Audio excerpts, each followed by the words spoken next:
नमस्कार, आप देख रहे हैं 99 न्यूज़ और मैं हूं आपके साथ राकेश पाठक। अभी हम लोग खड़े हैं नगरी कला उत्तर के एक गांव में, ये बाघमारा प्रखंड में पड़ता है। और यहाँ हम आज इसलिए खड़े हैं कि आप देख रहे होंगे कि यहाँ मक्खियों का मेला लगता, आप कह सकते हैं कि यहाँ सुबह से शाम तक मक्खियाँ, देखिए आपको भिन भिन की आवाज़ आ रही है। और स्थितियाँ ये हैं कि कोई देखने वाला नहीं है। जैसी नेतागिरी है वैसी ही अफसरशाही है। सदन में केवल झूठ की ही पैठ है, सच की मनाही है। तो ये जगह देखने के बाद आपको अब ऐसा ही महसूस होगा कि हम आखिर इस स्मार्ट सिटी का दावा करने वाला कि धनबाद स्मार्ट सिटी होगा। आप देखिए कि क्या हालात हैं और लोग यहाँ वर्षों वर्षों से कैसे मक्खियों के बीच रहने को विवश हैं। दिन भर मक्खियों का हुजूम लगा रहता है। तो अभी हम देख रहे होंगे, आप मेरे पीछे देखिए कि एक माँ है जो मक्खियों से अपने बेटे को कैसे बचा रही है, अपने आंचल से छुपाने की कोशिश करती है। तो यहाँ पर आप क्या देख रहे हैं लगातार, कितने दिनों से यहाँ पे हैं आप? 10 साल से। 10 साल से आप हैं। शादी आपकी यहीं हुई है कि आप इस घर की बेटी हैं? बहू है। आप बहू हैं। तो अभी आप जब से आई हैं तब से ऐसे मक्खी यहाँ दिख रहा है 10 साल से कि इधर हाल के दिनों में बढ़ा है? अब पहले नहीं था। पहले नहीं था। तो आपकी शादी कब हुई थी? 2010 में। 2010 में। तो देखिए आप, ये जो पीछे एक महिला खड़ी हैं, इनकी शादी 2010 में हुई थी। जब यहाँ आई थी तो यहाँ पर चारों बगल साफ सुथरा था। और ऐसा नहीं है कि लोग आज यहाँ गंदगी के कारण यहाँ मक्खियाँ हैं, लेकिन यहाँ पर जो ये नेता और अफसरों की एक पूरी पैठ है, घुसपैठ है। और जिस ढंग से ये लोग ऐसा कर रहे हैं, ये बहुत ही दर्दनाक है। ये बहुत दर्दनाक स्थिति है। लोग, आप सोच सकते हैं कि कैसे लोग यहाँ पे रहेंगे। अभी हम अपने कैमरामैन से कहेंगे, देखिए जो कैमरे का तार है, इसके ऊपर भी देखिए कैसे मक्खियाँ आके बैठ गई हैं। यहाँ पे चापाकल के हैंडल पर आप देखेंगे तो 5000 से ज़्यादा मक्खियाँ आपको दिखेंगी। और घर में जो आलम है कि 1 मिनट कहीं बैठना मुश्किल है। तो आप ऐसी स्थिति में सोच सकते हैं कि लोग 24 घंटा रहेंगे कैसे।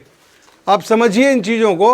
और लगातार यहाँ के ग्रामीण जो हैं, डीसी से भी मिले हैं, 2 बार 3 बार टीम आई है, लेकिन इसका कोई भी सकारात्मक हल निकलता नहीं दिख रहा है। लोगों का कहना है कि यहाँ पे एक पोल्ट्री फार्म है, वहाँ से मक्खियाँ आती हैं, चूँकि वहाँ बहुत गंदगी है। लेकिन केवल एक कारण वो नहीं हो सकता, यहाँ पे और भी जो कारण है उसके ऊपर पशुपालन विभाग की टीम को बहुत काम करने की ज़रूरत है, जिला प्रशासन को काम करने की ज़रूरत है। क्योंकि यहाँ के लोगों का पूरा दिन मक्खियों हाँकने में ही पार हो जाता है।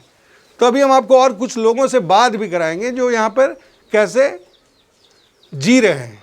तो चलिए हम अब उन लोगों के पास चलते हैं और उनसे आपको बात कराते हैं। तो देखिए, नगरी कला उत्तर का जो गांव है, पहाड़ी घर गांव है, बस्ती है।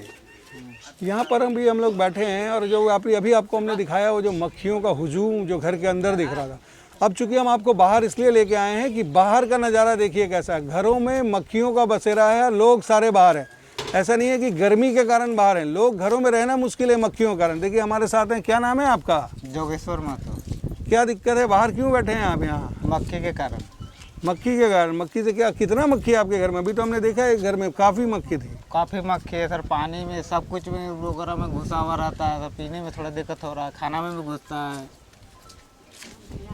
और सारा चीज़ में बाहर भीतर घुसने में थोड़ा दिक्कत हो जा रहा है सर। तो देखिए हम ये आपको कैमरामैन से दिखाएंगे, ये गांव की सड़कें दिखाइए। देखिए सारे लोग रोड पे हैं, घरों में नहीं है यहाँ के लोग, सब लोग रोड पे खड़े हैं। कि ये कोई गर्मी की वजह से नहीं खड़े हैं, ये मक्खियों का बसेरा है घर में। चूँकि मक्खियाँ ही इनके घर में रेंटर की तरह हो गई हैं और ये लोग सब लोग बाहर हैं। जैसे अभी आप देख रहे थे कि मक्खियों का क्या आलम है। तो और बताइए, कितने दिनों से ये परेशानी है? बहुत दिन से सर, 6-7 साल से। 6-7 साल से परेशान हैं आप लोग। तो कभी आप लोग शिकायत नहीं किए कहीं? शिकायत किए, 2-4 रोज शिकायत किए। हाँ, वो सफा नहीं कर रहा। जो मुखिया जी जो हैं आपके, अभी चुनाव है, अभी वोट मांगने आएंगे, तो क्या करेंगे आप? वोट वही मुखिया जी को वोट देंगे जो मक्खियों के बीच में आपको रखा है? नहीं देंगे सर। कहे कि आप कहीं तो शिकायत करेंगी ना कि हाँ आपके पास इतना मक्खियाँ आ रही हैं, इतनी परेशानी है। कोई कुछ नहीं करता है सर। तो आप लोग ऐसे ही रहेंगे? अगर शिकायत करते हो कोई सुनवाई हो ही नहीं रहा है। देखिए, आपने सुना कि ये लोग इतने परेशान हैं कि कह रहे हैं कि हम कहीं भी शिकायत करते हैं कोई सुनने वाला नहीं है। तो अभी देखिए, हम अभी यहाँ पे कुछ और लोग हैं जिससे हम आपसे बात करवाएंगे कि वो लोग क्या सोच रहे हैं और कैसे अपनी ज़िंदगी व्यतीत कर रहे हैं। अभी हम आपको तो देखिए, अभी आप सुन रहे थे गांव के एक जो ग्रामीण हैं वो अपनी पीड़ा बता रहे थे, लेकिन अभी हम एक महिला से बात करते हैं। तो मेरे साथ हैं ललिता जी हैं। ललिता जी, क्या परेशानी है यहाँ? हम लोग को माछी से बहुत प्रॉब्लम है। हम लोग का जीना हराम हो गया। 2 मिनट का भी हम लोग चैन का सांस नहीं ले पा रहे हैं। हम लोग को लग रहा है कि कहीं बाहर जाएं तो थोड़ा आराम महसूस करते हैं। तो आप अपने घर से बाहर रहते हैं दिन भर? दिन भर यहाँ आम का पेड़ है, यहाँ बैठते हैं और ऐसे पंखा चलाते हैं। साड़ी और जो आपके बच्चे हैं वो पढ़ाई कैसे करते हैं? से टीचर आएगा अभी अच्छा, बच्चे लोग को पढ़ाने के लिए। अच्छा। पर्दा उर्दा लगा दिए हैं, लेकिन कोई काम नहीं होता है। पंखा है, पर्दा है, फिर भी माछी लेकिन पूरा अंदर में मक्खी भरा रहता है। हाँ। माने बच्चों को पढ़ने में भी परेशानी है। बहुत परेशानी। मेरी बेटी 12 का एग्जाम कल खत्म हुआ। कल बिटिया का आपका 12 का एग्जाम खत्म हुआ? हाँ, बहुत मुश्किल से एग्जाम दी। ठीक से पढ़ाई नहीं हो पा रहा।